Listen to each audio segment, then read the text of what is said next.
Hi, Todd Pouliot, Gateway Financial. Visit us at mygatewaymoney.com. Appreciate you all coming back for another flow chart.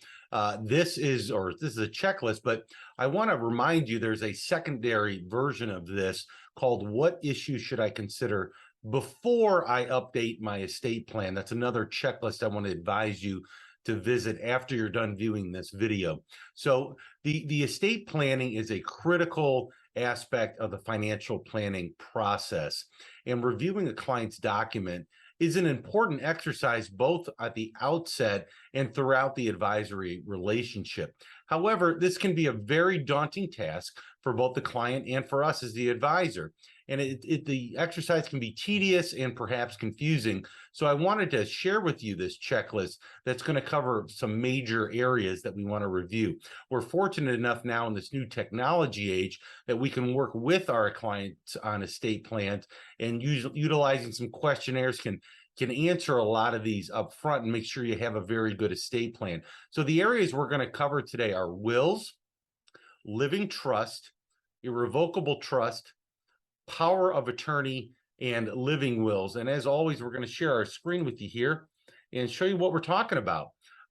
Certain issues that we want to start out with are threshold issues. Have you recently changed residency? Ensure you have established your domicile, your legal home, wherever you've changed residency to, and that your estate plan is valid underneath those that new domicile wherever you're going to be living at. And do you need to review the applicable laws and change any of those, so state or federal, and how your plan may be affected? And the location of your original documents. Make sure you know that the documents are kept in a safe but accessible place, known to your family or your fiduciaries. One of the nice things that we do is we have a client vault for all of our clients to upload those, that gives them an access area for all the people who may be named and may need access for that. So general powers of attorney. Do you need to confirm the terms of your general POA, power of attorney, whether or not it's immediate or springing? It's contingent upon the occurrence of a factor such as incapacity, and whether they are durable. Will they continue beyond your incapacity? Those are very good instructions to have spelled out before any of those things happen. Do you need to review your appointed agents? This is a topic I love to speak about. If you name multiple agents, you could have a different agent for healthcare and then on your will and so forth, whether they may act individually or must act jointly. Understand the complexities that can arise when agents must act together, and consider naming individual agents under current general POAs if convenience is a priority, and confirm that your successor agents are good backups for your primary agents. If you have a financial POA, make sure they understand financial issues. If you have a healthcare POA, make sure they understand healthcare issues. And sometimes that's not the same person. For me, it's not the same person, and that's why I bring that to light. I want to have somebody that's going to be on my healthcare directive to understand healthcare terminology and what the situation is, and on the financial side, somebody that understands finances. So they may not be the same person, and just naming the firstborn may not be the right thing to do if you have somebody that has a healthcare background or somebody that might have some sort of financial background. Do you want to limit your agent's powers? Is there a good reason to record your general POAs? And have you revoked any prior POAs? Consider appropriate steps to prevent an unauthorized action by your prior agents. In some cases, recording may be advisable or necessary. On to healthcare. Do you need to review your appointed agents? Given the nature of this role, local or readily available agents may best serve your needs. This is very important if you've decided to move to a different state and your healthcare agent is a child who still resides in the prior state. They may not be readily available to best suit your needs. Make sure you understand that. These are things that come into play. If you name multiple agents, again, there may be potential for inefficiencies and disputes among co-agents. That's why you might want to detail what your wishes are before you do that. We have a nice little tool called 5 Wishes that states exactly what your wishes are before you do need them. And make sure that you have contingents or successor agents that are good backups for your primary agents. Any health procedures that you may be undergoing, healthcare POA form, in addition to what you might have in place. And do you need to review your healthcare POA to confirm your HIPAA authorizations? Be very careful with that HIPAA authorization and make sure you have those in alignment prior to any healthcare procedure you have. And confirm that you've clearly expressed your wishes regarding your end-of-life treatment options. Make sure it's clear. Artificial nutrition and hydration and palliative care. Make sure those things are clearly spelled out with what you want prior, and that will alleviate pressure on your healthcare POA. Very important to have all these things listed out prior to an issue. Last will and testament. Do you need to review your executor or personal representative appointments and successors? Confirm those that they're qualified to serve under your state law and consider whether they're capable of fulfilling their duties. If you name co-fiduciary, weigh the benefits against those possible complications. And importantly, do you have minor children? Confirm you have included trust provisions. For example, in a testamentary trust or in a living trust to control the timing and access to funds and properly support and protect your children. On to the second page, name one or more guardians. And when naming a married couple as guardians, consider whether divorce or death of one party would affect their suitability. These are things to think about prior to naming those agents. Or after you have named them, do I need to update those namings? If you hold a testamentary powers of appointment, will you properly exercise them under your will? Do you need to review the allocation of the estate or inheritance tax burden? Digital assets. We talk a lot about a book that I hand my clients in case you get hit by a bus. And digital assets are extremely difficult issues to deal with, especially for elderly, because the world has changed. You didn't need to have all these logons and passwords. Make sure those are readily available. And we definitely go through that with our clients in that book. And we just talk about how do we help that. Your life should be a mystery, but it should be easy to solve. Does your will refer to a tangible personal property memo?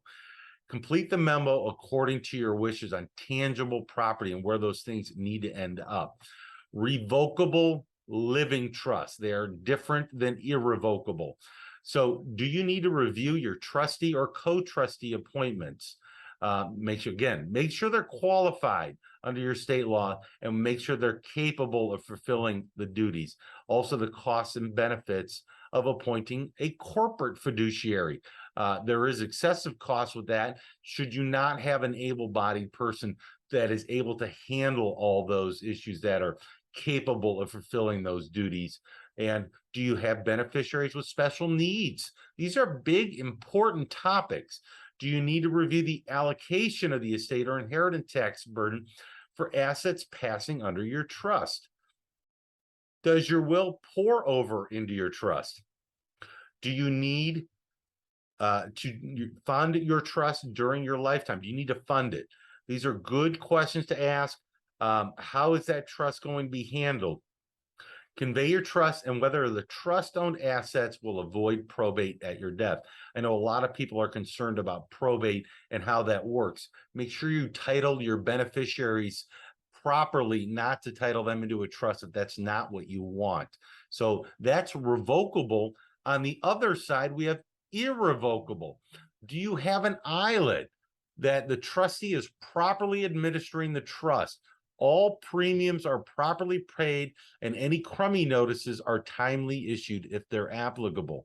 The irrevocable life insurance trust. It's a great planning tool to have. And also, these are great. The split interest trust, CRT, charitable remainder trust, charitable leave trust, concerned that they're properly administering the trust and annual payments are properly calculated and made. Do you have grats or slats, again, making sure they're done. Do not risk inclusion in your taxable estate. Other sorts of irrevocable trust, rent back of the residence, and observing proper formalities. Big stuff that could cause lots of trouble later on if you do not name them properly. Confirm income tax returns are properly filed for your irrevocable trust, and are your actions consistent with the terms of your trust? These are very important things to figure out because, again, irrevocable. We want to make sure those are done properly, the right time up front. Miscellaneous. If you have a premarital agreement, do you need to ensure that your estate plan is in alignment? Please make sure you are putting them into alignment, that they do not disagree. And review your non-probate transfers to ensure that they align with planning under your will and trust. This is one of the things that we do. We talk a lot about TOD and POD, transfer on death or payable on death. If they're jointly owned, or TOD or POD, and pass by survivorship. Review deeds and account titling to ensure alignment with your overall plan. This is something we want to talk about a lot. Make sure they're done right and follow up and review them. Annually is good, at least biannually. Retirement account, life insurance policies, annuities, etc. Passed by beneficiary designation. You can also choose to disclaim. The beneficiary can disclaim the inheritance and confirm the status of your beneficiary designations with each institution. That's what I love about our software, is we can go through each line and say, who's the primary, who's the contingent, how is it titled, TOD, POD, how do we have these things in alignment, and make sure that we have this flow chart afterwards that shows us the estate plan after you're gone. Creating an estate plan is one thing. Administering it is very different, and some people don't know how to do that. Make sure you have that all set up, and make sure you're working with somebody that has those workflows that'll take care of that. And then this is a great one. Do you need to add flexibility to your plan by designating a trust protector to allow changes should unforeseen circumstances arise in the future? And are you concerned about a future will or trust contest? Be very careful in naming all those things properly. So we appreciate you coming back time and time again. Again, our subscribers, thank you so much. We appreciate you. And also, don't forget, hit that thumbs up button. It helps us with the algorithm here on YouTube. And we hope we're providing you with great information. Again, one last thing I did want to remind you of, that this checklist is also in association with the other checklists that we have for the video. What issues should I consider before I update my estate plan? Estate planning is something that people don't want to do. It is something you should do. And what we do at Gateway Financial, all this work that we do can mean nothing if you don't have the proper estate plan set up to begin with. So we appreciate you, subscribers. Make sure you ring that bell to get notified of new videos, and we keep coming back and bringing you more and more information, and we hope you're getting educated by this, and I hope you all have a wonderful day and be well.